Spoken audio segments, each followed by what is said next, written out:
أعوذ بالله من الشيطان الرجيم. بسم الله الرحمن الرحيم.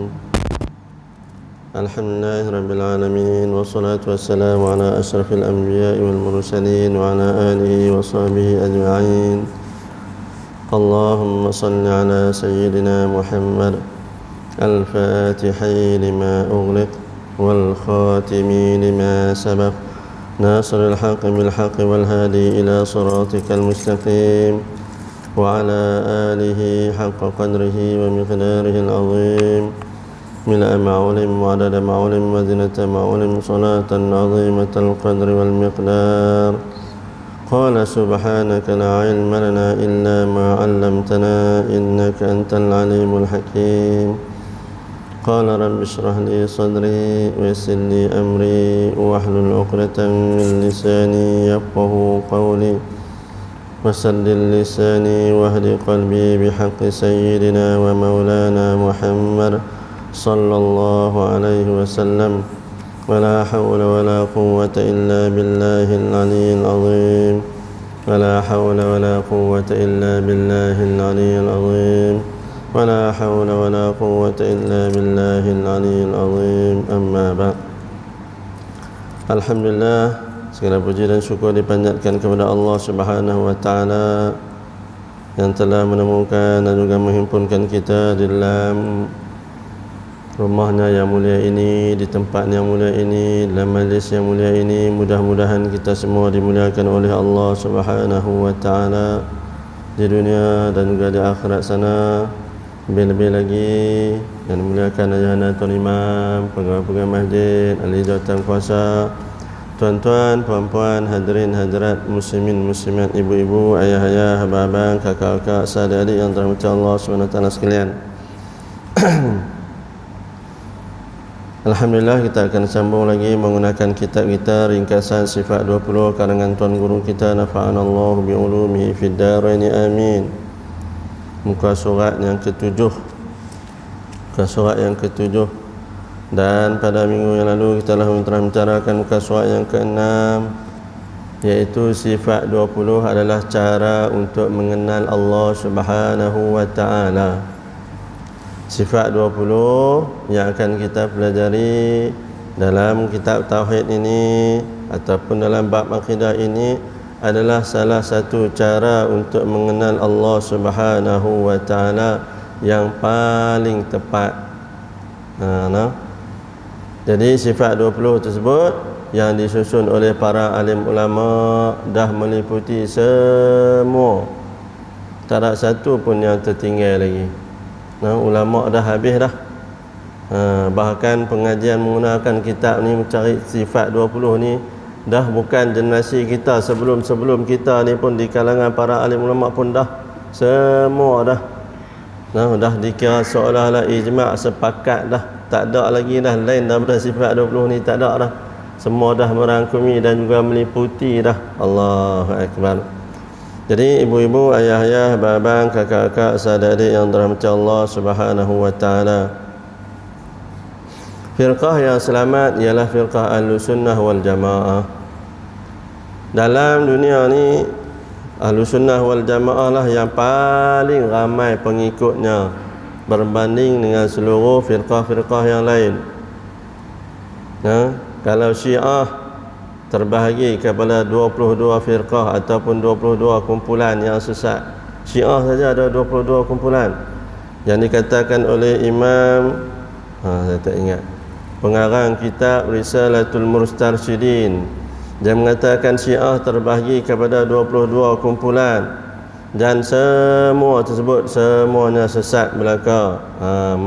Cuma hari ini di kalangan para alim ulama yang mengiktiraf sebahagian lagi ataupun di kalangan Syiah, iaitu Syiah Astagfirullahaladzim,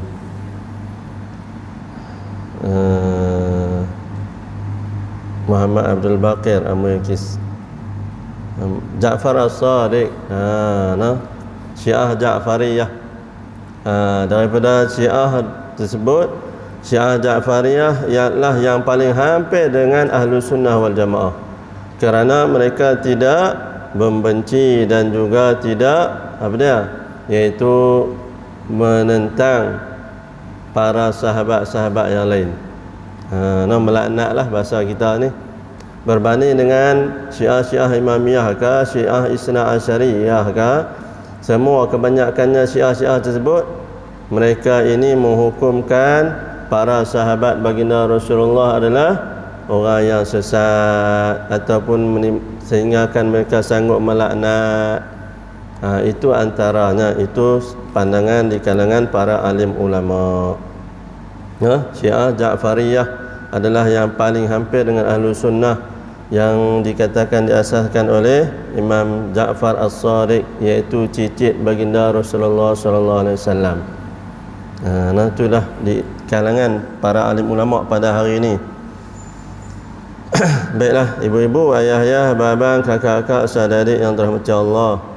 Dalam suatu hadis baginda menyatakan bahawa sesungguhnya Yahudi akan terbahagi kepada 71 kumpulan, dan juga Kristian akan terbahagi kepada 72 kumpulan, dan seterusnya kita pula agama Islam akan terbahagi kepada 73 kumpulan.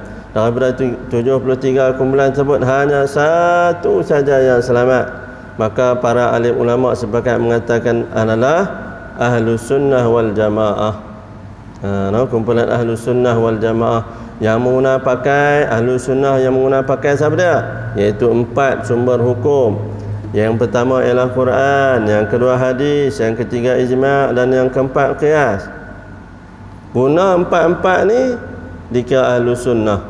Campur dengan Al-Jamaah pula, ulama mentafsirkan ialah sebanyak mungkin. Maknanya kebanyakan orang pada hari ini dalam dunia apa dia? Menganut akidah Ahlus Sunnah wal Jamaah.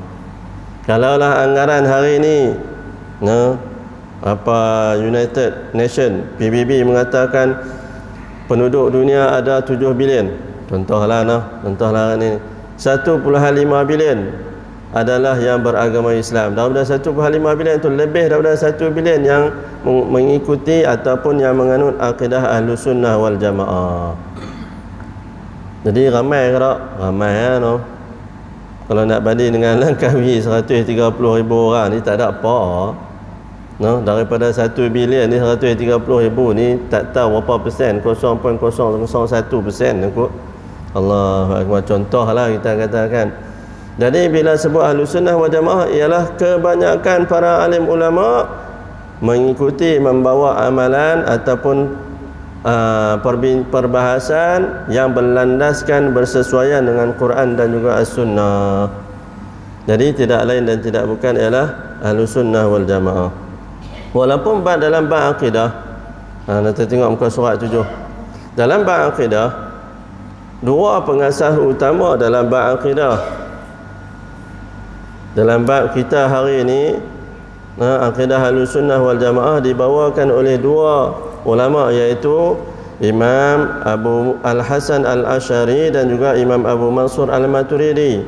Imam Abu Hasan Al-Asy'ari bermazhab Syafi'i dan Imam Abu Mansur Al-Maturidi bermazhab Hanafi. Imam Abu Musa Al-Asy'ari bermazhab Syafi'i dan sebaliknya Imam Abu Mansur Al-Maturidi bermazhab Hanafi. Pasal apa kita menggunakan dalam bab akidah dua mazhab ni atau dua ulama ni, sedangkan mereka ni melepasi ulama-ulama mazhab Imam Abu Hanifah, Imam Malik, Imam Syafi'i dan juga Imam Ahmad bin Hanbal. Pasal apa? Sepatutnya mereka pun bicara bab akidah, sepatutnya mereka bicara bab tasawuf. Sebagai contoh kita katakan, pasal apa kita mengambil kira berdasarkan pandangan Imam Abu Hasan Al-Asy'ari ataupun pandangan Imam Abu Mansur Al-Maturidi? Kerana ulama-ulama mazhab, iaitu Imam Abu Hanifah, Imam Malik, Imam Syafi'i dan juga Imam Ahmad bin Hanbal, mereka bukan tak erti ilmu tauhid, tetapi mereka lebih mendalami dalam ilmu fiqh. Mereka lebih banyak perbahasan yang mereka bawa ialah dalam ilmu fiqh. Sebab itulah diiktiraf sebagai imam mazhab, membicarakan bab ilmu fiqh. Pada zaman tersebut, pada zaman Imam Abu Hanifah, Imam Malik dan juga Imam Syafi'i dan juga Imam Ahmad, waktu tersebut perkembangan disebabkan apabila banyaknya pembukaan kota-kota Islam yang dibuka oleh para sahabat, para tabi'in dan tabi'in pada zaman tersebut. Berlakulah percanggahan pandangan di kalangan para alim ulama mengenai hukum-hukum. Jadi lahirlah 4 mazhab ini, ulama-ulama mazhab ini membawa pandangan masing-masing menceritakan tentang hukum. Masa tu tak petikai lagi bab akidah. Bukan tak petikai, tak banyak persoalan mengenai akidah. Sebab lebih menumpukan kepada hukum. Kalau hukum macam ni nak buat macam mana? Kalau jadi macam ni nak buat macam mana? Kalau jadi macam ni nak buat macam mana? Contoh kita katakan, pada zaman dua orang sahabat baginda Rasulullah sallallahu alaihi wasallam yang tak disebutkan nama mereka. Dua orang sahabat tersebut, mungkin saya lah yang tak tahu, mungkin para alim ulama lain tahulah, ulama-ulama hadis. Dua orang sahabat tersebut sebagai contoh, pada suatu ketika mereka berjalan di kawasan padang pasir, tidak mempunyai sebarang air untuk mereka sembahyang. Tak ada air. Kawasan padang pasir tak ada air. Kalau zaman kita di kawasan kita ni tak sah. Nak abang kata tak ada nak kering. Pasal apa? Hujan tiap hari. Tak ada nak kering. Bukan kata tak ada air, tak ada nak kering. Allahu Akbar. Daripada hari apa tu? Hujan. Senin, Selasa, Rabu. Tak tahu hari ni hari Rabu lah. Katakanlah hari Senin, hujan tiap hari tak ada nak kering. Nak bakar pun tak ada nak bakar. Pasal apa? Pasal tak ada nak kering. Sampah pun tak ada nak kering, pokok pun tak ada nak kering. Contohlah kita katakan itu. Jauh bezalah. Jadi dua orang sahabat ni di kawasan padang pasir tersebut tak ada ayat. Apa yang berlaku? Mereka kata lah ni dah masuk waktu sembahyang. Nak masuk waktu sembahyang senang aja. Kiraan berdasarkan keadaan condongnya, iaitu bayang matahari. Kalau kawasan padang pasir tak ada bayang, pelik Kawasan padang pasir tak ada bayang, tak tahu nak abang. Kalau kawasan hutan kita ni tak ada bayang, boleh gagah lagi orang percaya. Tapi kalau keadaan pasal pasir tak ada bayang ni rasa pelik pasal apa? Sebab kawasan yang lapang, tak ada ayat. Jadi dua orang sahabat ni ambillah wuduk dah. Wuduk kah? Tak ada ayat. Kawasan padang pasir. Jadi mereka tayamum menggunakan debu pasir lah. Tayamum. Jalan, mereka selesai habis sembahyang, jalan jumpalah lapak ayat. Ni dua orang sahabat baginda Rasulullah ni. Terjumpalah lapak ayat. Seorang tersebut tengok, waktu tak habis lagi. Dia pun ambil wuduk. Bila dah ada ayat, ada ambil wuduk, dia sembahyang pula. Dia sembahyang lain. Sebab dia kata apa? Terbatalnya tayamum sembahyang tadi sebab ada ayat. Jadi dia sembahyang. Seorang lagi kata tak, aku tak tayamum dah, aku tak ambil wuduk dah aku sembahyang dah, selesai dah. Tapi dah. Tu. Jadi dua-dua sahabat tersebut mengadu kepada Rasulullah. Rasulullah kata dua-dua betul. Tu dia.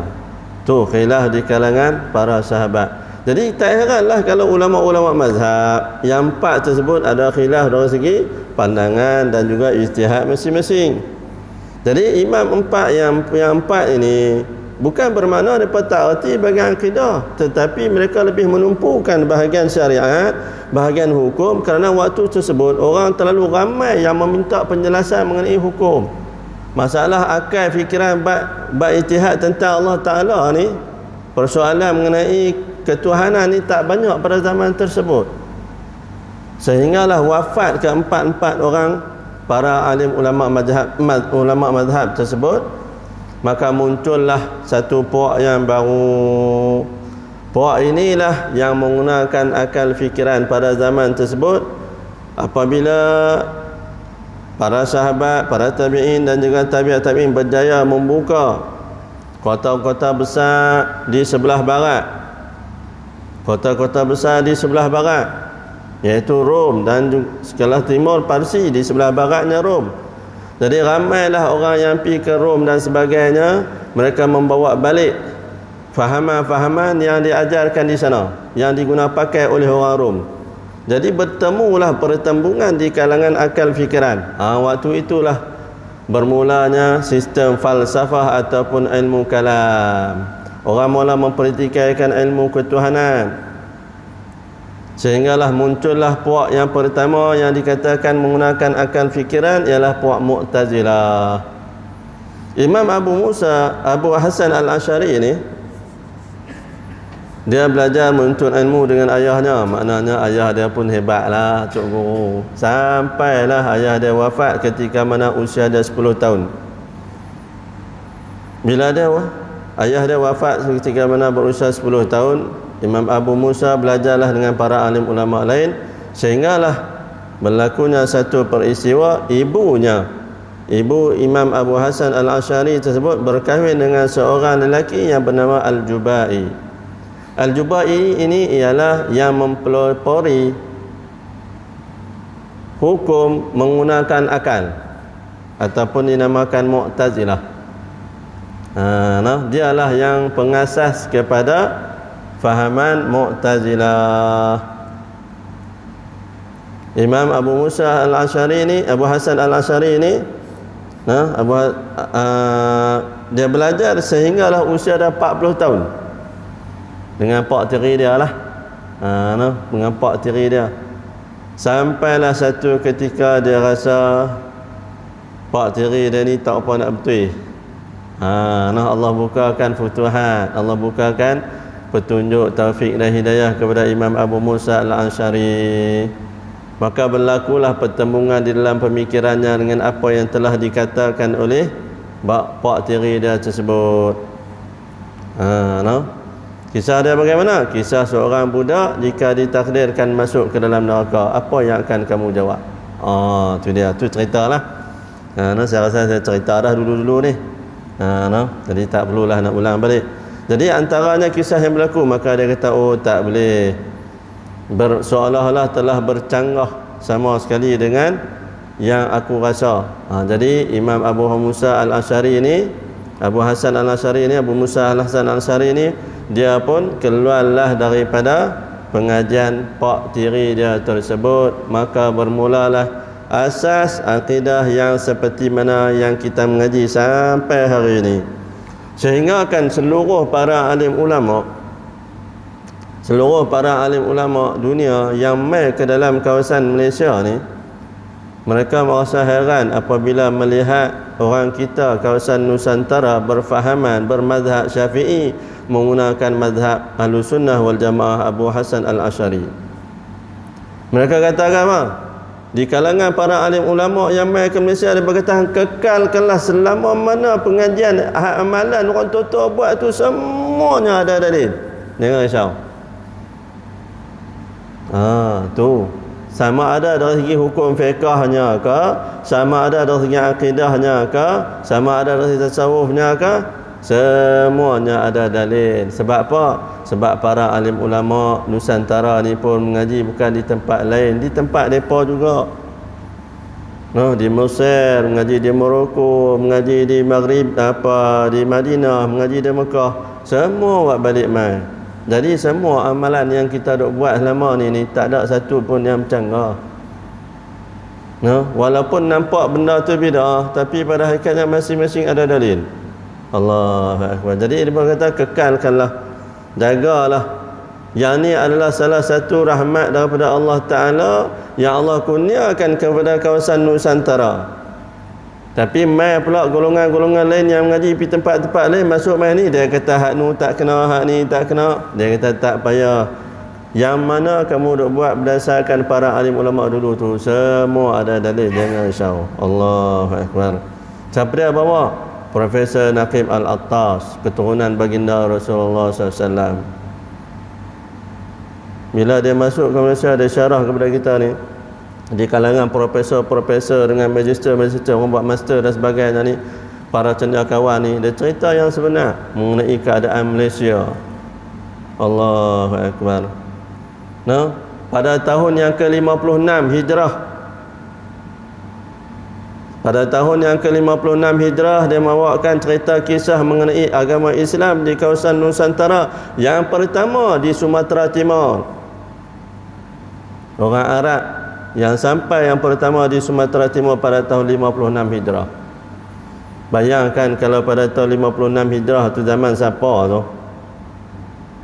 No, zaman siapa tu 56 Hijrah tu? Allahu Akbar. No, pada zaman siapa? Baginda Rasulullah 10 tahun, Sayyidina Abu Bakar 2 tahun, Sayyidina Umar 10 tahun, 11 tahun, Sayyidina Uthman 12 tahun, Sayyidina Ali 6 tahun. Jumlah Rasulullah dengan Khulafaur Rasyidin 40 tahun. Itu bermakna pada zaman kerajaan Umayyah, kerajaan Umayyah, telah pun sampai orang Arab yang pertama di kawasan Nusantara Timur. Berdasarkan dalil-dalil yang mereka jumpa, bukti-bukti yang mereka jumpa. Maknanya zaman ni, zaman siapa ni? Zaman tabi'in dah. Zaman tabi'in, di kalangan tabi'in ada dah yang sampai di kawasan Nusantara. Profesor Naqim Al-Atas cerita di kalangan para alim ulama, para cendekiawan, para doktorat, para magister. Allahu Akbar. Cerita mengenai orang kita ni, sehingga kan dia kata apa yang kita buat ni tak perlu risau, masing-masing ada dalil dah. Jadi jangan duk bimbang. Bab akidah yang kita duk mengaji ni pun betul, bab fiqh yang kita duk mengaji ni pun kekalkanlah amalan tersebut. Insya-Allah semuanya selamat di kalangan ahlu sunnah wal jamaah. Allahu Akbar. No? Kita duk buat ni dengan duk risau. Ada dalil dia. Bayangkan ulama mengaji berapa puluh tahun. Kita duk mengaji baru setahun dua duk bertikai di kalangan para alim ulama. Mereka mengaji pula tok-tok guru, mereka bukan calang-calang. Allahu Akbar. Kalau dalam membicarakan bab ilmu akidah ni, sehingga sekarang ni berapa ribu para alim ulama yang membawa mazhab yang sama yang kita duk mengaji pada hari ini, menggunakan akidah Ahlussunnah berdasarkan Asy'ariyah dan juga Al-Maturidiyah, dan juga seterusnya ialah dalam bab fiqh ialah ulama empat mazhab tersebut. Bayangkan bermula daripada Imam Baqilani, Isfaraini, Jurjani, Imam Haramain, Imam Juwaini, Imam Ghazali, sehingga kan ulama mengarang tabaqatul ulama, manaqib di kalangan tabaqat ulama. Kurun yang pertama siapa dia? Dalam ilmu hadis, dalam ilmu tasawuf, dalam ilmu fiqh. Tu karang ulama karang sampai hari ini.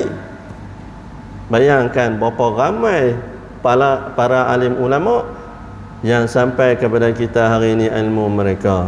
Kalaulah ada orang kata ahlu sunnah wal jamaah ini yang sesat, hampir-hampir mustahil lah kita boleh percaya. Pasal apa? Ribuan para alim ulama, takkan mereka tak reti kot no. Ibarat ada macam tu lah. Takkan mereka tak reti kot. Sampai ribuan para alim ulama duk syarah dalam bab kitab, bab fiqh dalam hukum-hukum saja, dalam bab ilmu tauhid saja, takkanlah depa ni boleh sepakat untuk nak mohong orang lain. Allahu Akbar. Hampir mustahil sama sekali. Sebab itulah kita perlu yakin dan juga bersyukur pada Allah Ta'ala. Kita berada di dalam satu kawasan yang dirahmati oleh Allah Subhanahu Wa Ta'ala.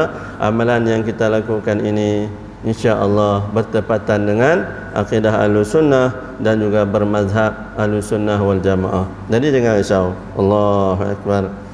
No? Jadi kalaulah saya katakan dulu, golongan musyabbihah ataupun al-mujassimah lebih dikuasai dengan kumpulan Kristian. Sama lebih kumpulan dengan kumpulan Kristian dan juga agama-agama yang lain. Kalau ada orang yang mengatakan Allah Ta'ala itu adanya tangan seperti mana makhluk, seolah-olah orang agama yang lain yang percaya dia buat Tuhan ada 1000 tangan ke, ada 2 tangan ke, 4 tangan ke, 6 tangan ke, 8 tangan ke, ataupun yang berbentuk, itu semua adalah golongan yang dinamakan al-mujassimah ataupun al-musyabbihah. Yang kedua ialah golongan Mu'tazilah. Mu'tazilah ni tak percaya kepada takdir. Mereka ni tak percaya kepada takdir Allah Subhanahu wa taala. Dan seterusnya Al-Jabariyah. Golongan Al-Jabariyah ialah yang mengharapkan sesuatu tanpa usaha. Yang mengharapkan sesuatu tanpa usaha. Mengharapkan sesuatu tanpa usaha. Nak apa pun tak apalah, Allah takdir dah. Allah takdir siap dah. Tanpa usaha. Tak payah duk fikirlah. Hak mana hak makan, hak tu lah Allah bagi dah. Tak payah duk usaha apa. Kalau orang letak makan 10 jenis, makan semua. Pasal apa? Tak payah duk usaha. Tu tak boleh. Tu golongan Al-Jabariyah. Kemudian Al-Qadariyah pula. Golongan Qadariyah pula. Semua bertentangan balik dengan Al-Jabariyah tadi. Iaitu semua ni adalah daripada hasil usaha manusia. Apa yang kita dapat adalah hasil usaha kita. Ni golongan Qadariyah. Mereka mengatakan bahawa manusia ini mempunyai kuasa, hak mutlak. Allah Ta'ala ni tak ada hak langsung. Ni dia. Ni golongan Qadariyah. Qadariyah ni dia kata tak ada hak Allah. Allah Ta'ala ni tak ada hak langsung. Kita sendiri yang pilih. Nak jadi baik ke jahat ke, semua sendiri yang pilih. Betul dari segi pandangan Ahlu Sunnah, tetapi salah pada pandangan yang lain. Sebab apa? Sebab Allah berikan akal fikiran, boleh pilih yang baik dan juga buruk. Siapa suruh hang pilih yang jahat? Kalau ikut Qadariyah ni, kalau ikut Qadariyah ni, tak ada, semua pilihan manusia sendiri. Allahu Akbar. Kita ni tak, kita ni kena usaha dan juga tawakal, serah pada Allah Ta'ala. Adakah Allah suruh kita makan beras? Makan beras tak. Allah suruh makan nasi? Ya. Allah suruh makan padi? Tak. Mau tak mau padi itu macam mana? Bila hasil padi tersebut mau tak mau kena tumbuk, kemudian tampi, buang dulu kulit-kulit padi itu. Beras itu pula kena masak dulu baru nak boleh makan. Usaha. Tu pun kalau tumpah hilang adalah Allah yang takdirkan. Itu pandangan Ahlu Sunnah wal Jamaah. Sebagai contoh lah saya katakan, Qadariyah ni mengatakan segala apa yang kita dapat adalah hasil usaha kita sendiri, baik ke jahat ke, semua Allah tak kira. Tak ada kena mengena dengan Allah Ta'ala langsung. Manusia sendiri. Kemudian adalah puak satu lagi, Al-Murji'ah. Al-Murji'ah ni yang hanya percaya kepada imam dalam bab akidah saja. Lain daripada tu, hampa buat amalan apa-apa semua betul. Betul ke salah tak ada kena mengena. Wajib taat hanya pada imam saja. Yang bab akidah. Bab akidah ni wajib taat pada imam saja. Bab fiqh ke apa ke, taat pada pemimpin dan sebagainya tak termasuk dalam bab akidah. Jadi ikut suka lah. Hampa nak buat apa-apa boleh semua. Tu dia. Banyak lagi sebenarnya. Pandangan-pandangan yang lain ni lagi banyak. Allahu Akbar. Cuma itulah yang paling ulama membincangkan di antara fahaman-fahaman ataupun aliran-aliran pemikiran tersebut. Jadi kalau ikut cadangan tuan guru kita ni, umur penyusun sifat 20 ini ataupun umur sifat manhaj, sifat metodologi kita mengaji sifat 20 ni ialah daripada tahun 324 Hijrah. Sekarang kita dah masuk 1442, 1116 tahun.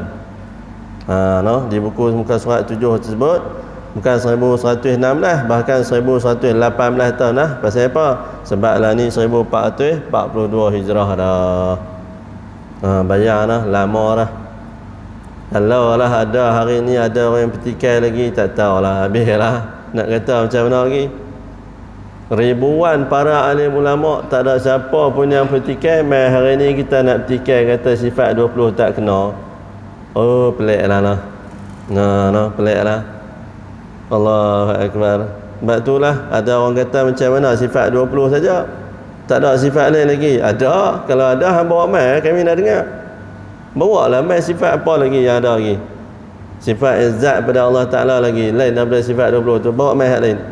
Bawa pergi mai, kita pun nak dengar kok. Boleh kita habaq kat majlis fatwa kebangsaan, majlis fatwa negara, bawa masuk dalam mesyuarat apa ulama-ulama fiqh sedunia tu, IIOOF. Oh tu dia ada punya panjang, IIOOF apa kita tahulah, Persatuan Ulama-ulama sedunia tu, ulama-ulama fiqh seluruh dunia tu turun mai. Allahu akbar. Apa nama perbincangan, perbahasan di kalangan para alim ulama, masing-masing buat keluar dalil. Allahu akbar. Contoh dia macam kita itulah sembahyang Jumaat. Nah, sembahyang Jumaat dulu 12 orang. Macam mana tu? Kena cukup 12 orang. Nah, kena cukup 12 orang. Tak cukup 12 orang tak boleh buat Jumaat. Kena buat Zuhur lah. Pandangan Imam Syafi'i mengatakan 40 orang. Imam Malik kata 12 orang. Sebahagian ulama mazhab Syafi'i kata pandangan yang kedua mengatakan 12 orang. Jadi Majlis Fatwa Kebangsaan sudah berbincang di kalangan seluruh para alim ulama Malaysia ni, di kalangan para mufti dan juga jawatan kuasa mufti. Mereka cari dalil-dalil yang lain. Guna lagi, ada lagi tak pandangan yang lain dalam mazhab Syafi'i kata boleh lain daripada 40? Oh, rupanya ada pandangan yang lebih, yang mengatakan pandangan yang lain mengatakan 12 orang. Jadi kita pun digalakkan buat sembahyang Jumaat 12 orang. Dia lok start tak ada lah. Kalau start tak ada 40 pun tak ada, 12 pun tak ada, tinggal 3 orang. Jadi tak boleh buat Jumaat. Semua kena buat apa? Buat Zuhur. Tak boleh buat. Tak boleh buat. Pasal apa? Sebab kita mengambil pandangan mazhab tersebut. Kalau mazhab yang lain lagi ada, Imam Abu Hanifah mengatakan sembahyang Jumaat sah dengan 3 orang. Cukup dengan 3 orang. Sembahyang Jumaat 3 orang boleh buat. Seperti kita dah menggunakan mazhab Syafi'i ini, kena ikut pandangan di kalangan majlis ulama kita sendiri. Hanya paling rendah pun 12 orang yang dulu. Daripada 40 pergi turun 12, tu tak turun dah. Pasal apa? Sebab kita ada pegawai masjid dengan jawatan kuasa, jadi pakat-pakat mai buatlah 12 orang. Tu cerita dululah ya dah no. Allah Akbar. Saya pun pergi juga ronda tengok. Ronda pergi tengok masjid mana buat. Lepas tu saya tak sembahyang. Aku ambil hak tak sembahyang. Sembahyang Zuhur lah. Pasal aku pergi ronda nak tengok ada buat ke tak. Tu dia. Pasal apa? Pasal kita pun nak kena tengok betul ke tak ni mereka buat ni. Lepas tu kita singgah lah. Takkan tak sembahyang. Ngaruk betul. Pergi tengok orang lain sembahyang, kita duduk pergi tengok saja dak. Kita pergi tengok kira betul ke tak. Oh, tani cukup. Tak apa pergi tak lain pula. Sampai masuk waktu kita singgahlah sembahyang. Allah. Tapi tak ada pun 2 kali ikut jalan tu. 12 orang tu pesan 2 kali ya. Lepas tu buka balik kan. Mula-mula tu 3 orang ya, tak ada Jumaat langsung. Berapa minggu kita? 3 minggu, 4 minggu. 12 untuk 4 minggu. Sembahyang Zuhur. Lepas tu buka api 12. Buka 12 2 minggu. Lepas tu baru naik 40. Naik 40. Lepas tu Allah kerajaan benarkan, alhamdulillah. Jadi kalau tak jadi semua segala-galanya ni, kita tak tahu rupanya banyak lagi pandangan di kalangan para alim ulama. Banyak lagi sebenarnya yang kita duk mengaji ni, hak ni asas-asas duk biasa dah. Rupanya luas lagi ilmu fiqh ni. Bila jadi macam ni, sehingga akan dikatakan pernah ada seorang ulama, di Johor tahun 2011. Dia habaqlah, dia kata suatu hari nanti dunia akan jadi kelam kabut. Orang akan penuh jadi cacar merebah di hospital sampai tak ada orang, tak ada tempat orang nak pergi duduk di hospital. Tahun 2011 dia habaq. Allahu Akbar. Dunia akan jadi semua tertutup rapat. Semua akan tertutup rapat. Kemudian hospital jadi cacar merebah, kacau bilau. Orang terlalu ramai yang nak pergi rawat di hospital. Masjid-masjid lengang, tak ada orang sembahyang. Sehingga akan di Mekah pun tak ada orang tawaf. Waktu tersebut manusia ni tawahlah hatinya dengan Allah Ta'ala. InsyaAllah Akbar. Orang Melayu kita 2011 dia habaq dah. Allah Akbar. Itu dia, sampai teratur Allah berikan ilmu kepada mereka. Allah Akbar. Itu dia di antara ilmu-ilmu yang Allah kurniakan kepada sebahagian para alim ulama. Bagaimana kisah ilmu akidah juga samalah juga, iaitu Syekh Sya'rawi, Syekh Mutawalli Sya'rawi.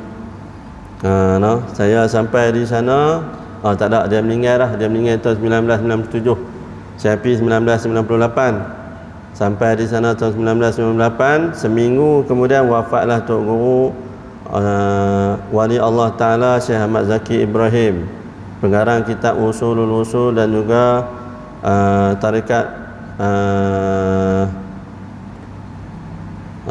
tak duk ingat, terlupa dah Asy'ariyah apa dia tak tahu, terlupa dah, tak duk ingat. Astagfirullahalazim. Dia mengatakan tarikat tersebut. Dia pun wafat, tak ada jumpa juga. Seminggu selepas saya sampai di bumi Mesir. Dan sebelum tu tahun 1997 wafatnya Syekh Mutawalli Sya'rawi. Syekh Mutawalli Sya'rawi, antara kisah dia, Syekh Mutawalli Sya'rawi ini antara alim ulama yang paling hebat dalam ilmu tafsir. Waktu dia muda tersebut, dia bermimpi dia mengaji ilmu tauhid dengan seorang ulama. Dia mengaji dalam tidur. Dia mengaji dalam tidur. Allahu Akbar. Berapa tahun? Dia mengaji dalam tidur selama 7 tahun. Mengaji ilmu tauhid dengan seorang tok guru. Kemudian satu ketika kerajaan Algeria menjemput para alim ulama Al-Azhar untuk pergi ke Algeria, untuk menghubungkan di kalangan ulama Azhar dengan ulama Algeria. Ulama Azhar dengan ulama Algeria pergi buatlah rombongan pergi ke Algeria. Maka Syekh Sya'rawi ini, Syekh Mutawalli Sya'rawi ini adalah salah seorang nama yang disyorkan oleh Universiti Al-Azhar untuk pergi ke Algeria. Untuk pergi ke sana. Kemudian Syekh Sya'rawi dia kata apa? Aku tak teringin, tak terasa nak pergi sana. Jadi dia pun minta supaya namanya digugurkan. Malamnya dia tidak mimpi. Kemudian Syekh tersebut kata, hang ni tak mau main jumpa dengan aku ke? Syekh tu, hang ni tak mau main jumpa dengan aku ke? Aku ni hang duk mengaji dengan aku, tak mau main jumpa dengan aku ke? Allahu Akbar.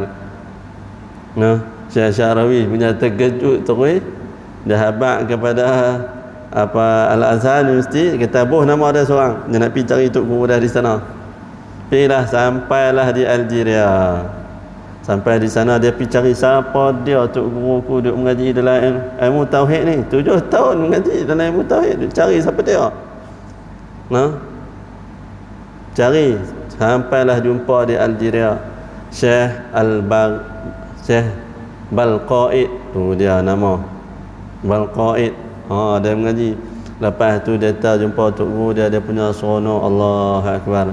Allah kurniakan anugerah mengaji dengan para alim ulama dalam tidur. Kalau kita hari ni duk bohong siapa? Terang mana mengaji dengan para alim ulama ni? Cakap Arab pun tak erti. Contohlah kan, baca pun tak faham, duk mengaji tengok guru dengan ni pula mengarut lah ni. Contohlah Allah Akbar. Tu sebagai contohlah. Kalau reti bahasa Arab boleh gagah lagi lah kan. Boleh gagah lagi lah. Tanya tok guru dalam mimpi, ni hukum ni macam mana cara nak jawab. Hak tu boleh gagah lagi lah. Ni duk pergi mengaji lama-lama. Allah Akbar. Syekh Mutawalli Sya'rawi. Itu antara kisah-kisahnya yang diceritakan oleh para alim ulama mengenai Syekh Mutawalli Sya'rawi radhiyallahu ta'ala anhu warḍah, yang wafat pada tahun 1997 kalau tak silap saya lah. Allahu Akbar. Jadi di kalangan para alim ulama ahlu sunnah yang terlalu ramai tersebut membicarakan bab hukum, bab fiqh menggunakan mazhab yang 4 dan juga bab akidah ulama, dua ulama ni adalah hampir mustahil kita nak mengatakan selama mana kita duk mengaji ni dan juga amalan kita duk buat ni adalah bertentangan pada hukum syarak. Ni nak tekankan sekali lagi, kalau ada orang kata hampa duk buat benda ni tak betul ni, berapa banyak para alim ulama yang duk buat dah, yang duk mengaji dah. Allahu Akbar. Sebab itulah kita kena teruskan, tetapkan segala amalan yang kita buat ni insya-Allah adalah bertepatan dengan ahlu sunnah wal jamaah dengan insya-Allah. Kalau ada hari ini, ada orang hari ini yang cuba hendak merosakkan, tak payah terima lah. Cukup lah. No, cukup dah. Kita tu para alim ulama ramai dah. Kalau kita nak bicarakan ni berpuluh ribu, kalaulah daripada dulu sampai sekarang ni setahun berapa ribu orang, Allahu Akbar, menggunakan aliran yang sama ni, maka kita kena yakin apa yang kita tuntut pada hari ini insya-Allah diberi adalah bertepatan dengan kehendak Allah Subhanahu wa taala. Wallahu subhanahu wa taala wa alam. Baik, alhamdulillah. Ibu-ibu, ayah-ayah, abang-abang, kakak-kakak, adik-adik yang dirahmati Allah, saya bukakan ruang soalan jika ada soalan, silakan.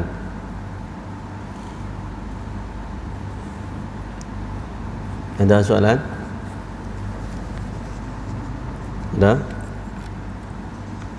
Ibu-ibu, kakak-kakak ada soalan? Ada? Ayah-ayah, abang-abang ada soalan? Ada? Ada? Tak ada? Kalau tak ada, alhamdulillah, faham lah kau. Faham lah kau. Kalau tak faham pun buat faham lah. Nak kata macam mana lagi? Allahu Akbar. Baik, alhamdulillah. InsyaAllah kita akan sambung lagi muka surat 8, pembahagian sifat. Pembahagian sifat inilah, pembahagian sifat inilah yang lebih khusus sikit yang akan kita bahaskan insya-Allah. Wallahu ta'ala alam. Jadi alhamdulillah sampai di sini terlebih dahulu. Ibu-ibu, ayah-ayah, abang-abang, kakak-kakak, adik-adik yang dirahmati Allah, yang baik itu datang daripada Allah SWT, yang kurang dan juga lemah dan juga salah silap itu adalah daripada kelemahan dan juga kekurangan diri ini. Aqulu qali hadza wa astaghfirullahal azim li wa lakum wa lisairil muslimin wal muslimat wal mu'minin wal mu'minat birahmatika ya arhamar rahimin. A'udzu billahi minasyaitonir rajim. Bismillahirrahmanirrahim. Alhamdulillahi rabbil alamin wassalatu wassalamu ala asyrafil anbiya'i wal mursalin wa ala alihi wa sahbihi ajma'in. Allahumma anfa'na bima 'allamtana wa 'allimna ma yanfa'una wa zidna 'ilma wa zidna 'ilma wa zidna 'ilma. Allahumma jam'ana hadza jam'an marhuma wa tafarraqna min ba'dihi tafarruqan ma'suma.